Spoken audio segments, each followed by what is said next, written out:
Okay, so he changes a total of that many rand into a number of different currencies. 3/10 of it he changes into euros, and the rest he changes into dollars, rupees, and francs in that ratio. And then we're asked, how many more rands did he change into dollars than the number of rands he changed into francs? So let's have a look to start with. We know that he had a total of 20,160 rand, and we know that 3/10 of that he changes into euros. So that would imply that he changes 6,048 of the rands into euros.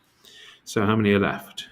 20160 minus 6,048. So he's got 14,112 rand left. And he's going to split those between dollars, rupees, and francs in the ratio 9:5:2.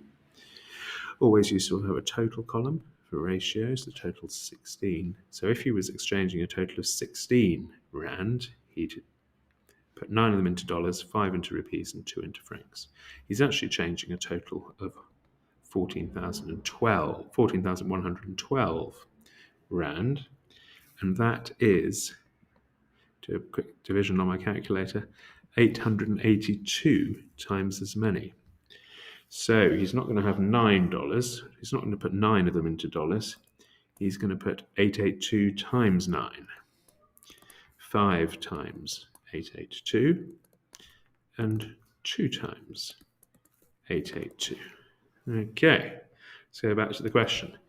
He changed more rands into dollars than he changed into francs. He changed more rand into dollars. Well, that's how many rand he changed into dollars, and that's how many rand he changed into francs. So how many more? 7,938 minus 1,764. So therefore, he changed 6,174 more rand into dollars than he changed into francs. And that is number 1. The table gives information about the speeds in kilometers per hour of 80 motorbikes as they pass under a bridge. So I'm guessing that this is going to add up to 80, because there are 80 motorbikes in all. Write down the modal class. Well, the modal class is the most common class. So the modal class is this one, 70, between 70 and 80. So that is the modal class. Work out an estimate for the mean speed of the motorbikes as they pass under the bridge. Right, so I'm going to mid-mad this. I'm going to need the midpoints. So the midpoint is 45, 55, 65, 75, and 85. Mid-mad, that's the midpoint. Then I'm going to multiply, add, and divide. So 45 times 10. 55 times 16. 65 times 19. 75 times 23. 85 times 12. Multiply, add, stick all those into my calculator, get a total of 5,310, and then divide. So the total of all the speeds is 5,310. Well, of course, that's a total of all the midpoints, so it's approximation, isn't it? Divided by the number of motorbikes there were. And I see here that I'm asked to give my answer correct to 3 significant figures. 5310 divided by 80 equals, and now I need to give this answer to 3 significant figures. The answer I have on my calculator is that one. So to 3 significant figures, I get 66.4 kilometers per. Question 3. The diagram shows a container for water in the shape of a prism. Okay. The rectangular base of the prism is shown as shaded in the diagram is horizontal. The container is completely full of water. We're going to use a pump to empty the water from the container, so the volume of the water decreases at a constant rate. The pump starts to empty water from the container at 10:30, and at 12 o'clock, the water level in the container has dropped by 20 centimeters. Find the time at which all the water has been pumped out of the container. Right, well, we've got here an hour and a half of the pump running. And in that time, the water level drops by 20 centimeters. Let's have a look at this diagram. When it was completely full, the water came up to the top here. And then when it's dropped by 20 centimeters, then it's dropped. So this cuboid here on the top is how much water has been pumped out in that hour and a half. Let's find out that volume of water. So the volume of water which has been pumped in an hour and a half, so I'm going to call that A there. So the volume in the cuboid A, well, that's 30 by 20 by 125, which is 7,000 cubic centimeters. That's how much has been pumped out in an hour and a half. Okay, so that much has been pumped out in 90 minutes. So I wonder how much is pumped out each minute. Okay, so the pump rate per minute must be 75,000 divided by 90.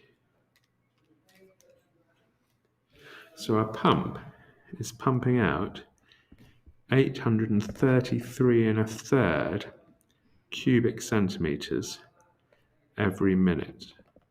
Okay. Now, it's gone for an hour and a half, and it's got the water down to here, hasn't it? So I wonder how much more water it's got to go. Well, let's call this bottom cuboid B. The volume of B, the amount of water it's still got to do, is going to be 85 times 125 times 40. That's the amount of water it still has to pump out. Well, that comes to 425,000 cubic centimeters. And it's pumping at this rate, isn't it? So I could work out how many minutes that will take. Okay, so the time that it'll take to pump out that cuboid of B will be 425,000 cubic centimeters, because that's the number it's got to do, divided by 8.3 recurring. Right. How many minutes will that be? Well, using my calculator to work that out, it's going to be 510 minutes. Okay, which is 8 hours, 30 minutes. Now, let's just go to the question. Find the time at which all the water has been pumped out of the container. Well, at midday, it had got down to only having the bottom cuboid left, and the bottom cuboid is going to take 8 hours and 30 minutes. So the time is going to be midday plus another 8 hours and 30 minutes. So that's going to be midday plus 8 hours. It's going to be 8 o'clock in the evening, isn't it? 8:30 p.m. Or, in 24-hour clock, of course, 2030. Question 4. My universal set is all the numbers from 20 to 29. In A, I'm going to have the odd numbers, and in B, I'm going to have the multiples of 3. Now, I don't know if it's strictly necessary, but I'm going to draw a Venn diagram. So I've got my universal set, I've got A, and I've got B. Right, in the odd numbers, it's going to go 21, 23, 25, 27, and 29. And the multiples of 3, 21, 24, 27. List the members of A intersection B. I'm not sure I need to use a Venn diagram, really. Those are going to be the numbers which are in both A and B, aren't they? And I can see that 21 is A and B, and so is 27. So listing those members is 21 and 27. Okay, now A union B, that means the members who are in A or B. Well, it's probably just easier to look at my list than fill in the Venn diagram. I can see that 21 is in A or B, 23, 24, 25, 27, and 29. So that is my solution to question 4. Question 5. Factorise fully. Right, well, I can take a 5 out, and I can take y cubed out, which is going to leave me with 3y plus 4u. Okay. Solve this equation. I'm going to start by multiplying everything by 4. 16 minus 12x equals 5 minus 8x. Now I've got an equation with unknowns on both sides. See which side has the least and get rid of them. This side's got minus 12x, that's got the least x's. So I'm going to add 12x to both sides. It's going to give me 16 equals 5 plus 4x. So 5 plus 4x. I'm going to minus 5 from both sides. It's going to give me 11 equals 4x. 4x equals 11. X equals 11 over 4. So x is 2 and 3/4.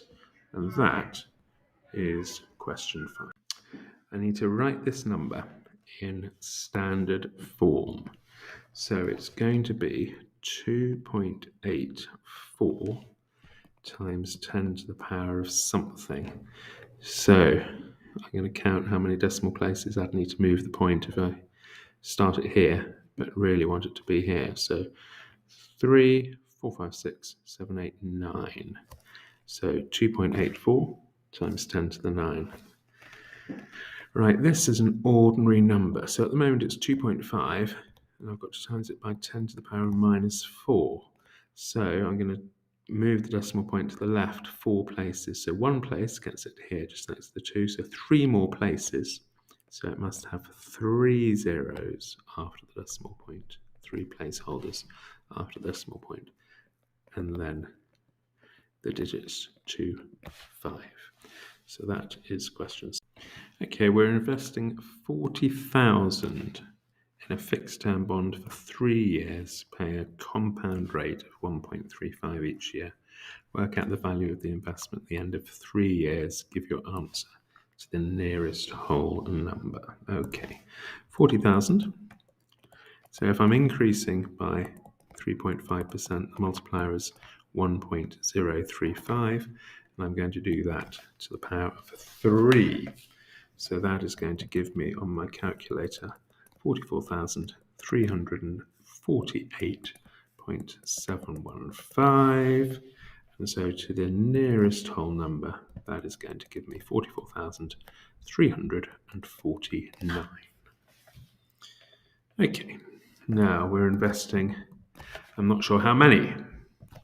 We're investing a mystery number. Now, the investment decreases each year, and at the end of the first year, we're left with 30,481.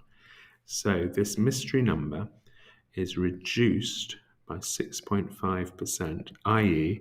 it's multiplied by 0.935, and we're left with 30,481. So my mystery number, my starting number, is 30,481 divided by 0.935, which is 32,600. There we go. That is questions. Right, I've got a path here. The boundary of the path is formed by 2 semicircles with the same centre and 2 straight lines. Okay, there we go. The inner semicircle has a radius of 7, and the path is 2 meters wide. So that means that that bit's 2, that bit's 2, and by the way, the radius of this larger circle here is clearly 9. Work out the perimeter of the path. give your answer correct to one decimal place. Okay, so we have got, first of all, we've got the 2 and the 2. So that's the two straight edges. Now I need to find the length of this inner curved edge. Well, the circumference of a circle is pi d, and this inner circle has a radius of 7, so a diameter of 14, but I've only got half of it. So the length of this curved edge here is pi times 14 over 2. And then I've also got to work out the length of the outer curved edge, which is going to be pi times, well, the diameter of the outer circle is 18. And again, I've only got half a circumference. So if I put all that into my calculator, if I can simplify it, of course, if I wanted to, that's 4 plus 7 pi plus 9 pi, which is 16 pi plus 4. You don't really need to do any of that. Stick it in your calculator, and you get the answer on your calculator, 54.2654, and so on. So to one decimal place, 54.3. 54.3 meters. Okay, that's number 8. Number 9, simplify this. Well, this is something to the power of 4. So something to the power of 4 is something times something times something times something. So 2 times 2 times 2 times 2 is 16. X to the power 3 times x to the power 3 times x to the power 3 times x to the power 3. Add the indices, that's x to the power 12. Y is going to be y to the power of 5, 10, 15, 20. Factorize this expression. Okay, well, I know that the two numbers multiply to a negative. So this must be a plus and this must be a minus, or the other way around. And they add to plus 5, don't they? Now they multiply to minus 36. So I'm looking at things like 2 and 18, 4 and 9, 6 and 6. Well, they've got to add up to plus 5. But one of these has got to be minus, hasn't it? And one has got to be plus. So look at that. It's going to be minus 4 and plus 9. Hence, solve that equation. Well, this is a quadratic equation. It's already set equal to 0. So I'm going to factorize the left-hand side. Well, I've already worked out what that is, of course. So that's my second line of working. So therefore, x must be minus 9 or plus 4. And that is the answer to... Okay, I've got an isosceles triangle in number 10. D is the midpoint. This length is 16, that angle is 65, these two sides are equal.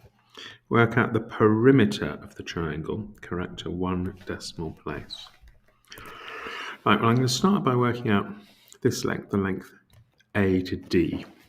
And I'm going to do that looking at the top right angle triangle. I'm going to use tan because the x and the 16 are cozy around the right angle. Now in this case, 16 is the opposite, and AD is the adjacent. So the adjacent x is the opposite 16 divided by tan 65.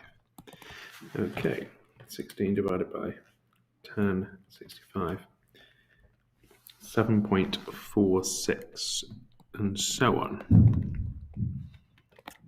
Okay, right. Now, how to find the length AB? Well, I could do it in several ways, really, because I know that x is 7.46. So I could use Pythagoras to find that, because that's the hypotenuse there. All right, I'm going to use cos. So I'm going to use cos, so ca. Now, in this case, I'm trying to find the hypotenuse here. Keep that as a 65. So the hypotenuse is going to be the adjacent, 7.4609, which I happen to have on my calculator, divided by cos 65. So I've got that number on my calculator, so I'm going to divide it by cos 65. And my answer for the length of the hypotenuse is 17.654 0. Okay, so I need to find the perimeter of the triangle now. So the perimeter of the triangle is going to be AB, which is 17.65, and another 17.65. So twice 17.654 plus an AD and another AD. So plus twice 7.4609. So if I work that out on my calculator, I get 50.229 and so on. And writing that to one decimal place gives me 50.2 centimeters. That is number 2. Okay, we've got a cumulative frequency graph giving you the weights of 90 bags of sweets. Okay, we're asked to find an estimate for the median of the weights. So there are 90 bags. So I'm going to have a look at the weight, the 45th. So I draw a line across here, and then take my line down here, and I can read off the median weight, or an estimation, an approximation of the median weight. It looks like 146 grams. Okay. Roberto sells bags of sweets to raise money for charity. Bags with a weight greater than D grams are labelled large bags and sold for €3.75 each. The total amount of money he receives by selling all the large bags is that. Well, I can work out how many large bags he sold. So if he took that much money and each large bag he sold for $3.75, then I can work out that he obviously had 25 large bags. So the 25 heaviest large bags are obviously of interest here. So if that's the top 90, then the top 25 are going to be the ones above that line there. So let's see what his cut-off weight was then. His cut-off weight must have been all the way down to here, 151 grams. So D must be 151 grams. Right, I've got to express these two fractions. One minus the other is a single fraction. If I was working with numbers and subtracting fractions, I would write each one. I'd find a common denominator. So I'm going to do exactly the same here. My common denominator is going to be the two denominators multiplied together. So that means that the first fraction, I multiply the bottom by x plus 1, so I must multiply the top by x plus 1. The second fraction, I've multiplied the denominator, the bottom, by x minus 2, so I must multiply the top by x minus 2. Okay, so that is going to be 4 lots of x plus 1 minus 3 lots of x minus 2 all over that common denominator. Good. Now when I simplify the top, I'm going to need to be careful of this minus sign here, so don't mess it up. Multiply at the top, 4x plus 4 minus 3x plus 6 all over x minus 2 lots of x plus 1, which is, if I simplify the top, x plus 10 all over x minus 2 lots of x plus 1. I can't factorise the top, and that is my final answer. Right, expand and simplify. Okay, so I'm going to take the 2x, keep it outside, and I'm going to multiply these second two expressions together first. So x times x is x squared, right? Now I'm going to do x times minus 3 is minus 3x. The minus 5 times the x is minus 5x. Minus 5 times minus 3 is plus 15. So that's 2x times, right? I'm going to tidy up what I've got in this bracket here. And now I'm going to multiply out by 2x. 2x times x squared is 2x cubed minus 16x squared plus 30x. And there is my solution to question 12. Point A has coordinates and point B has these coordinates. Work out the gradient of AB. So the gradient is going to be the rise over the run. Okay, and I have got 9 minus 4 and 5, 8.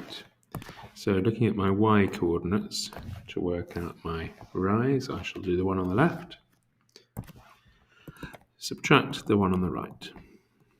And looking at my x coordinates to work out the run, I shall again do the one on the left, subtract the one on the right. So that would be 9 minus 5. So that gives me minus 12 over 4, which is a gradient of minus 3. The straight line L has this equation. Write down the gradient of a straight line that's perpendicular to L. Well, the gradient of L's gradient is minus 4. I can simply read that off here. So the gradient of the line that's perpendicular is simply minus 1 over minus 4, which is a quarter. So that is question 3. Question 14. Right, we're going to play a game of snooker against two of his friends, Marco and Judd. Right, first of all, Ding plays against Marco. Here, look. And then he plays against Judd here. The probability tree diagram gives information the probability Ding will win or lose each of these games. So here's Ding. He's got an okay chance of winning against Marco. And look at this. He's got a better chance of winning against Judd, apparently. Oh, I see that his probabilities change. Look, if he wins against Marco, then he's got a really good chance of winning against Judd. But if he loses against Marco, he's got a really poor chance of winning against Judd. So I'm assuming that his spirits are important, how he feels. Right, work out the probability that Ding will win both games. So we're working out the probability that we're going to end up with a win and a win here. So that's going to be 0.6 times 0.9, which is, of course, 0.54. Okay, work out the probability that he'll win exactly one game. So that could be a win and then a loss here, or it could be a loss and then a win here. So this one is going to be 0.6 times 0.1, which is 0.06. The probability of a loss and then a win is 0.4 times 0.25, which is, again, 0.1. Sorry, not again, it's 0.1. So the probability of this outcome or that outcome is those two added together. So 0.06 plus 0.1 gives you a probability of 0.16. Question 15. Okay, I've got this expression here. Let's not worry about that for a moment. Now, V is 9.6 correct to one decimal place, and so on and so on. There's some information. Calculate the upper bound for the value of A. Okay, give your answer as a decimal correct to 2 decimal places. Right, well, let's just have a think about what V could be. So V is 9.6 correct to one decimal place. So it could be as high as 9.65 or as low as 9.55. Right, U is 3.8 correct to one decimal place. So the highest is 3.85 and 5. T is 1.84 correct to 2 decimal places. So it could be as high as 1.845 or as near as damn it, and as low as 1.835. Okay, so that's the range of each of my variables. Now I need to calculate the upper bound of A. Now A is V minus U over T, and I want A to be as high as possible. So if I want this fraction to be as high as possible, I'm going to want the numerator the number on the top to be as large as it possibly can be. So I'm going to have my highest possible v and my lowest possible u. Okay? And that'll be a number on the top. Now, the number I'm dividing by, if I want the whole answer to be as big as possible, I want to divide by the smallest possible number. Okay, so now I can simply fill in my largest possible v, my smallest possible u, and my smallest possible t. Okay, put those in my calculator, and I get the answer 3.21525, and so on, to 2 decimal places, 3.22. That is number 50. Okay, 3 ships in question 16, A, B, and C. I've got some lengths marked and an angle marked, and that sums up the information here. And the question is, calculate the bearing of ship C from ship B. So I'm being asked for that angle there, which I'll call X. Okay. Give your answer correct to the nearest degree. Right, I've got a triangle here, 150, an angle of 120. It's not a right angle triangle, so I can't use SOHCAHTOA, but I could use the sine rule. Oh, I could use the sine rule if I had a pair, an angle and a side pair, which I don't have, so I might have to resort to using the cosine rule. Now, I could use the cosine rule to find this length. Now, once I've got that length, then I'd have this pair, so I could use the sine rule to here to find me that angle, and then I can subtract that angle for 180 to give me x. So that's going to be my plan. Okay, so let's start off by finding a. So cosine rule, a squared equals b squared plus c squared minus 2 times a times b times cos 120. So work all that out on my calculator. That comes to 139,375. So a is the square root of that. When I do that on my calculator, I get the answer 25 root 223. It doesn't really matter what that is because we're going to use it again in a moment or two. So now I know that this a here is 25 times root 223, whatever that number is. Now I'm going to use the sine rule. And I'm going to use the sine rule aiming to find this angle here at B. So I'm going to aim to find that angle there. And I know that sine of that angle, I'll do this in red, sine of B over 275 equals sine of 120 over 25 root 223. Okay, so that means that sine of B equals sine of 120 over 25 root 223 times 275. So I'm going to work out this little lot on my calculator, and then I'm going to shift sine it to give me the answer that B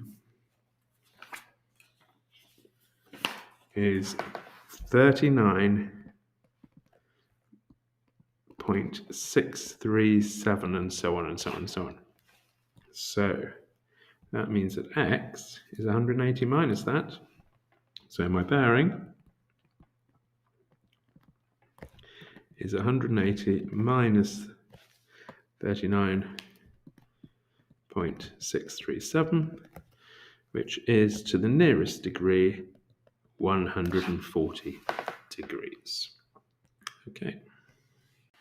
Okay, so I've got a solid made up of a hemisphere on top of a cylinder, and I'm told the volume of the solid is 1/3 pi y. I'm asked to find the maximum value of y. Let's start off by finding an expression for the volume of this solid. So the volume of the top, well, the top is a hemisphere, so the formula for the volume of a whole sphere is 4/3 pi r cubed. So this is a hemisphere, so its volume will be 2/3 pi r cubed, and r is x. So the volume of the hemisphere will be 2/3 pi x cubed. That's the volume of the hemisphere on the top. The volume of the cylinder will be the area of the top, pi x squared is a circle, multiplied by the height. So I'll simplify that. That's going to give me 20 pi x squared minus 4 pi x cubed. That's the volume of this cylinder here. Okay. So I'm going to write an expression now for the volume of the whole of the solid. That's going to be the volume of the whole of the solid. It's going to be the volume of the hemisphere, 2/3 pi x cubed, plus the volume of the cylinder, 20 pi x squared minus 4 pi x cubed. And I know that the volume equals 1/3 pi y. So here's an equation, and I'm going to simplify this. So on the left-hand side, and I've got pi in every element of that, I've got pi on the right-hand side, so I'm going to start by dividing both sides by pi, which is going to give me 2/3 x cubed, 20x squared, minus 4x cubed equals 1/3 of y. Let's multiply everything by 3, gives me 2x cubed plus 60x squared minus 12x cubed equals y. So y is 60x squared minus 10x cubed. All right, so there's an expression for y. Now I'm asked to find the maximum value of y. So I'm going to differentiate y, dy by dx, differentiate y with respect to x, gives me 120x minus 30x squared. And in order to find the x that makes y a maximum, I'm going to set this gradient function equal to 0. Well, it's not a gradient function, it's a rate of change function. But anyway, I'm setting it equal to 0. So I've got 20x minus 120x minus 30x squared equals 0. I divide through by x, gives me 120 minus 30x equals 0. So 120 equals 30x, which gives me x equals 4. So it's a value of x equals 4, which gives me the maximum value of y. So what is y when x equals 4? Well, my formula for y is that y is 60x squared minus 10x cubed. And I want to know what y is when x is 4. So that's going to be 60 times 4 squared is 16, minus 10 multiplied by 4 cubed is 64. So then I just need to use my calculator to give me the maximum value of y of 320. And there is my solution for question 7. Given that the product of those two brackets is equal to yx plus 21, where x is a prime and y is an integer, find the value of x and the value of y. Okay, let's start by multiplying out these brackets on the left-hand side. 8 5s are 40. Right, I've got minus 5 root x's, and also I've got plus 8 root x's, and then I've got minus root x times root x, which is minus x. So if I simplify that, I get 40 plus 3 root x minus x. And I know from the question that that equals y root x plus 21. Okay, well, the only root x's I've got on the left-hand side are these 3 root x's. The only root x's I've got on the right-hand side are these y root x's. So y must be equal to 3. And that leaves me with 40 minus x having to equal the 21. So 40 minus something is 21. 40 minus 19 is 21. So I reckon that x is 19 and y is 3. Let's just have a look at the question. It says that x is a prime number. Yep. And that y is an integer. Yep. So that's question 18. Number 19. Solve the simultaneous equations. Aha, we've got quadratic. One of them is a quadratic here. What I'm going to do is I'm going to use this second equation to get an expression for x. And then I'm going to substitute that expression into the top equation. So the second equation tells me that x is 1 minus 2y. So if x is 1 minus 2y, then I can rewrite this top equation. I'll just write it down to start with. And in a moment, I'm going to rewrite it, substituting 1 minus 2y for x. So instead of x squared, I've got 1 minus 2y squared minus 9y minus an x, careful, put it in a bracket, and that equals 2y squared minus 12. Okay, let's just go steady. I'll do one thing at a time here. So 1 minus 2y squared means 1 minus 2y minus 1 minus 2y minus 9y. Right, multiply, let's remove this bracket. Minus 1 plus 2y equals 2y squared minus 12. Okay, I'm going to multiply out this bracket now. 1 times 1 is 1. Then I'm going to have minus 2y times 1 and another minus 2y times 1. So I've got minus 4y. Minus 2y times minus 2y is plus 4y squared. Let's copy down the rest. One step at a time. Make sure that we get it correct. Tidy up the left-hand side. On the left-hand side, I've got some y squareds. I've got 4y squared. And that seems to be all I've got, y squareds. What about y's? I've got minus 4 of them, minus 9 of them. That makes minus 13y, plus 2y, minus 11y. And what about numbers? I've got 1 and minus 1 comes to 0. Equals 2y squared minus 12. Right, this is a quadratic equation. I'm going to set it equal to 0 and then look at factorising or using the formula.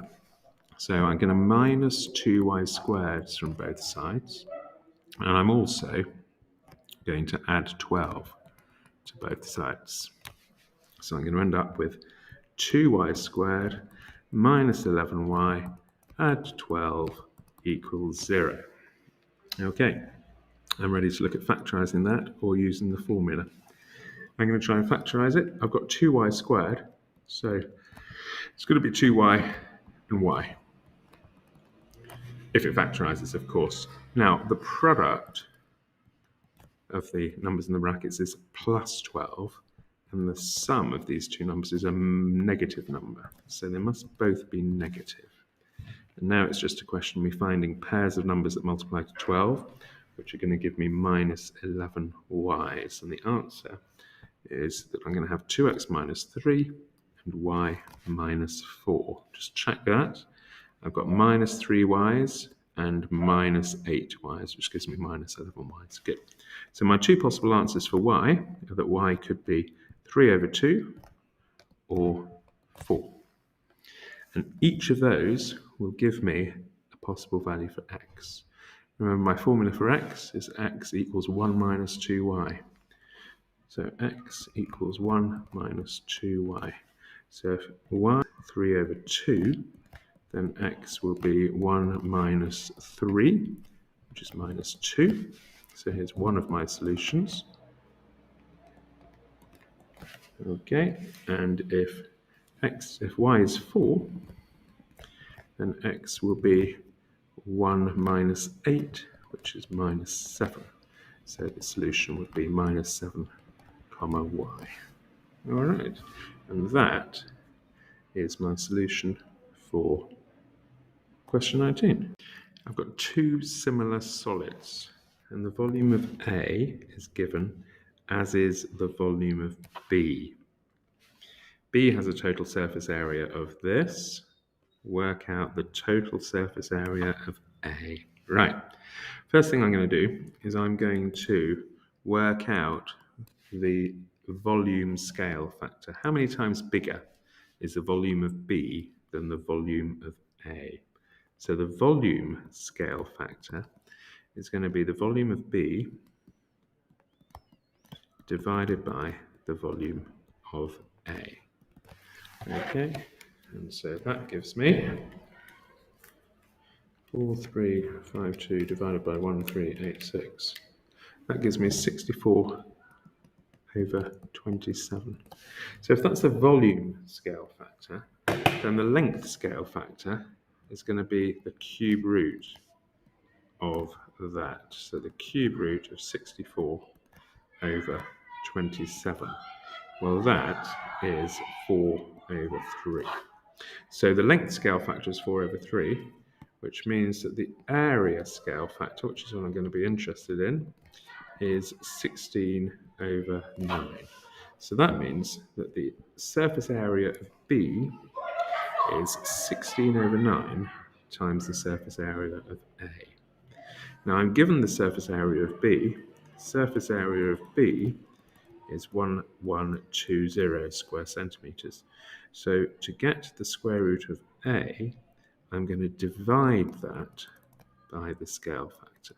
Divide it by 16 over 9, which gives me an answer of 630 square centimeters.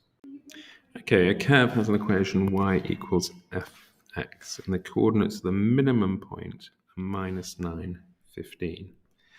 Write down the coordinates of the minimum point on the curve with this equation. Right, well, it was the case that an x value of minus 9 gave me the minimum of 15. But if I'm going to add 3 to x before I put it into the function, then the new point will have to be minus 12, and it will still be 15 high. Okay, now what about if y is a third of x? Well, it used to be the case that an x of minus 9 gave me a maximum of 15. Sorry, a minimum of 15. But now I'm going to put x as minus 9 into the function, and I'm going to get an answer not of 15 anymore, not of f of x, but of a third of that. So only of 5. Okay. The graph of y(a) cos x plus b is drawn in the grid below. So this is a transformation of the graph of y equals cos x. So let's just start by drawing the graph y equals cos x, so we can see how that graph has been transformed to give us the graph that we've got here. Well, the first thing I notice is that the maximum point used to be a 1, and now it's a 2. So that would imply that my cos of x is being multiplied by 2. So a will be 2. Okay, now, once I've done that, let me do that in red, that would make it look something like this. Okay, so now I have my maximum and minimums at the right heights, but the whole of my red curve needs to be transformed by a 90 to the left, which means that it'll need to be cos of x plus 90. So that would mean that b is equal to 90. So I'm going to have a is 2 and b is 90. And that is the solution to question 21. Okay. F of x is that, where x is less than or equal to 4. All right. I've got to find the inverse function. So let's start off by writing that y is x squared minus 8x plus 5. And the idea is to make x the subject.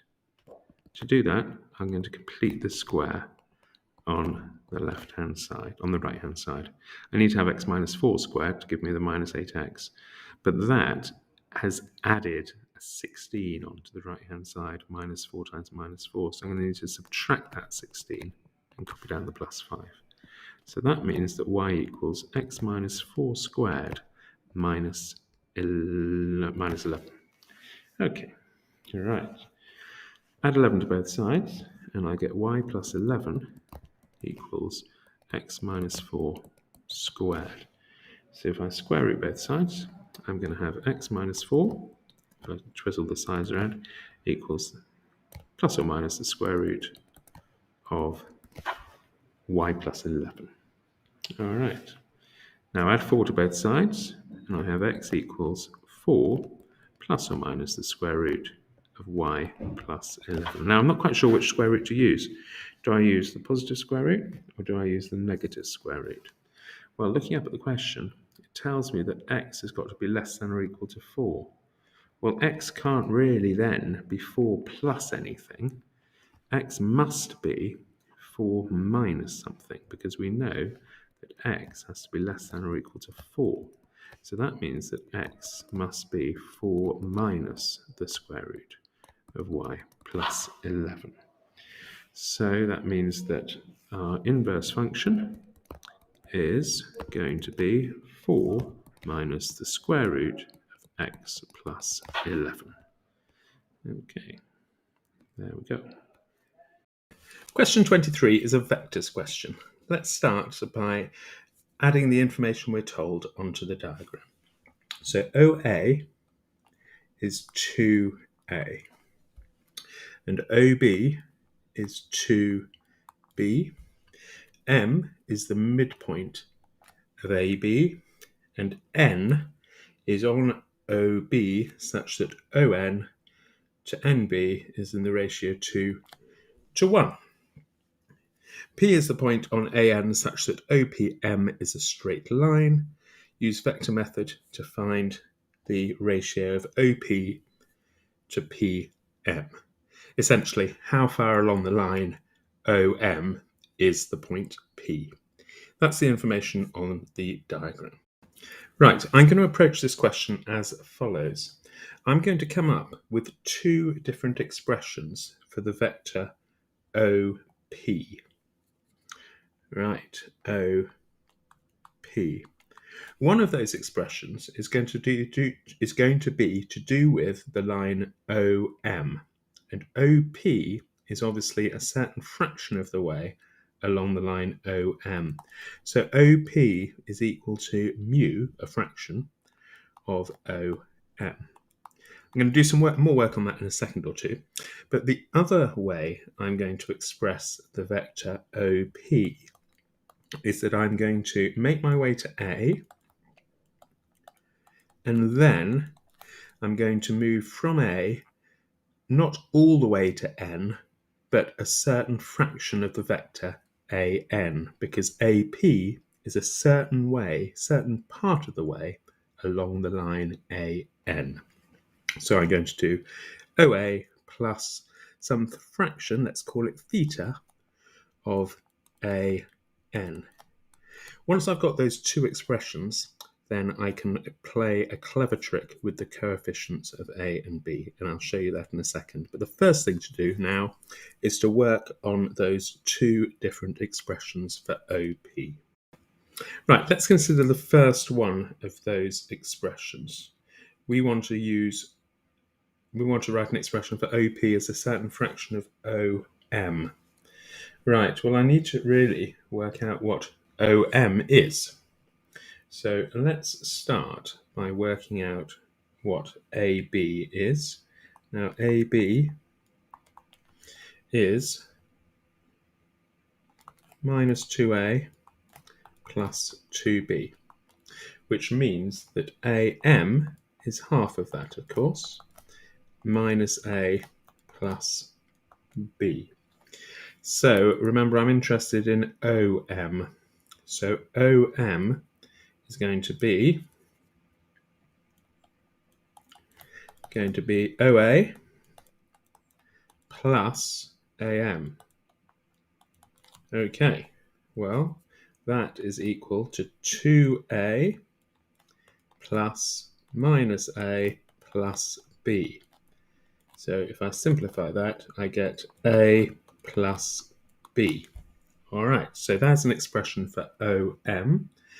And so OP, if I look at my first expression here, was going to be a certain fraction of that. A certain fraction of OM, and OM is A plus B. Great. Right, now I'm going to work on my second expression for OP, which is going to revolve around AN. So I better find out an expression for AN. Now, AN, let's have a think about AN.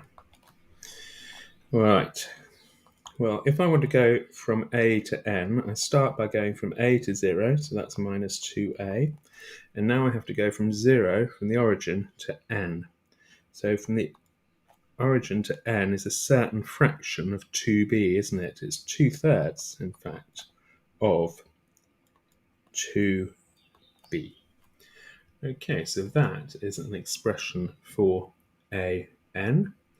And so now I can write an expression for OP, because OP is going to be OA, 2A, plus a certain fraction, theta, of AN.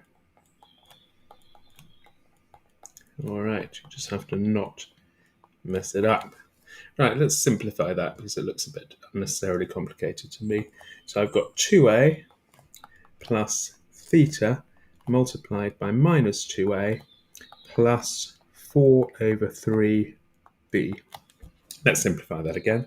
So I've got 2A plus minus 2 theta A plus 4 theta over 3B. All right. Now it'd be nice to sort that out to coefficients of A and coefficients of B. So I'm going to pull A out here. Leaves me with 2 minus 2 theta plus 4 theta over 3B. Good. Right, now you'll remember that I said that I was going to find two different expressions for OP.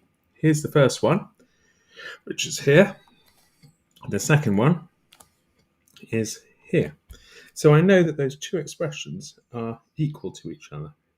Right, so now I can simply write down that OP, which is mu A plus B, which by the way I might as well multiply out, mu A plus mu B equals my second expression, A multiplied by 2 minus 2 theta plus 4 theta over 3B.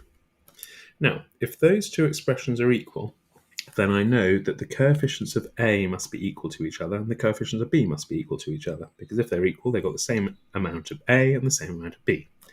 So that means that mu, the coefficient of A on the left, must equal 2 minus 2 theta, the coefficient of A on the right. And it also means that mu, the coefficient of B on the left, must equal 4 theta over 3. Okay, the coefficient of B on the right. So I can solve these equations simultaneously now. Excellent. Well, mu equals this and mu equals that.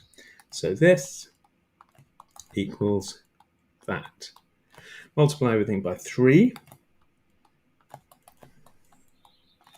Add 6 theta to both sides. Divide both sides by 10. And theta equals 3/5. So what does mu equal? Well, using one of the equations on the top, it doesn't matter which. Mu is 4/3 multiplied by theta, which is 12 over 15. Divide top and bottom by 3, that's 4/5.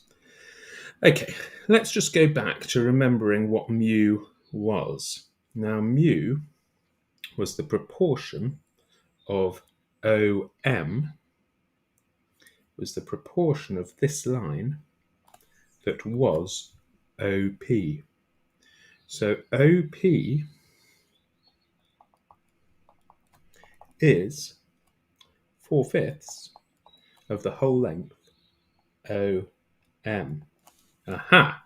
You'll remember that I'm asked to find the ratio of OP to PM. OP to PM. Well, if the vector OP is 4/5 of all the way, then OP must be 4. Ratio OP to PM must be 4 to 1, because then OP is 4/5 of the whole. And so that is my answer for question 23. Okay, an arithmetic sequence has a first term A and a common difference D. The sum of the first two n terms is 4 times the sum of the first n terms. Find an expression for A in terms of D. Right, well, let's start off with the formula for the sum of the first n terms of a sequence, which of course is given to you on the formula page. Right, the sum of the first two n terms of the sequence. So let's work out the sum of the first two n terms. Well, the sum of the first two n terms is going to be 2n over 2. So 2a plus 2n minus 1 times d. And we know that that equals 4 times the sum of the first n terms. Well, this is an expression for the sum of the first n terms, so I can simply multiply that by 4. So my equation is going to look like this. The sum of the first two n terms, which I've already worked out, I'll just copy down. That equals 4 times the sum of the first n terms. If I multiply this expression here by 4, I'm going to end up with 2n lots of 2a plus n minus 1 d. Good, so there's an equation. And I need to try and make A the subject of this equation. So let's see what happens. Right, well, I'm going to start by simplifying this here. So that will simply come down to n. And then I'm going to divide both sides by n. So I'm left with, on the left-hand side, 2a plus 2dn minus d. And that equals twice this bracket, 4a plus 2d times n, 2dn, and minus 2d. Okay, right, well, I can subtract 2dn from both sides, so that's going to go and that's going to go. Okay, I'm going to subtract 2a from both sides, which is going to give me 2a here and 0 a's here. And I'm going to add 2d's to both sides, which gives me a d on the left and gets rid of the minus 2d on the right. So d equals 2a, and so 2a equals d, and a is d over 2. So there is my expression for a in terms of d. Mr. Wright here, and well done for making it through to the end of the paper. In a moment, I'll show you the grade boundaries, and I'll show you how to calculate what grade you would have got had you been sitting this paper or this set of papers. But first, if you found these video walkthroughs useful, please do hit like. It really helps the channel, and it tells me that you have found the film useful, and it's good to have some positive feedback. Of course, if you want to see more of the same, do subscribe to the channel, and then you'll get notifications every time I post something new. So, the grade boundaries. Well, here they are. And what you need to do is to add together your 2 marks on the 2 papers. Of course, both marks out of 100, so that gives you a total out of 200. And then you can use this table to read off what your grade would have been had you sat this set of papers. Leave me a comment, tell me how you've done, and good luck with your exams.